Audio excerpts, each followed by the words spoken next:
So I've been using the Arturia Minifreak for a little over a week now, and I thought it would be a cool idea to pair it up with the Polyend Tracker, which the good folks at Polyend were nice enough to send over at a little bit of a discount in exchange for some videos. I haven't used the tracker in a bit, and so this was a fun chance to get to jump back into it. And essentially, I found myself using the tracker to both sample the Minifreak to create little samples I could play as notes, and then also pair the Minifreak and the Polyend Tracker so that I could play the Minifreak at the same time as triggering patterns on the tracker. In the process of doing this, I definitely had some epiphanies about how I feel about the tracker. I think the biggest one is that I really do wish it had stereo sampling and stereo sample playback. I understand that having mono creates a limitation that allows you to experiment and that you can definitely get around that to a degree, but the really rich, lush sounds of the Minifreak made me wish that the tracker let me trigger stereo samples per track instead of just mono. When I would record into it, it felt like it lost some of that lushness and some of that depth because it was turning stereo into mono. Whereas when I'm playing into the Polyend Tracker, you can have stereo audio coming in, and it's so much clearer how much more lush the audio is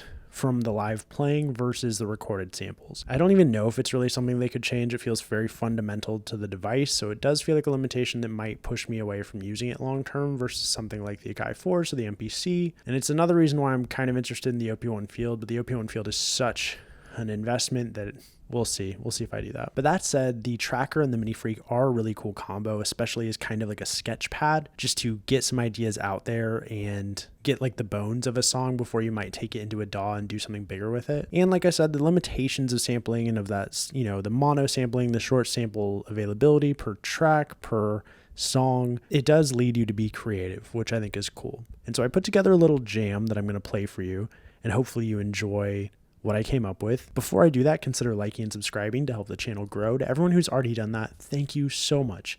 And if you happen to be interested in either of these pieces of gear, consider using my affiliate links below. Okay, let's check out that jam.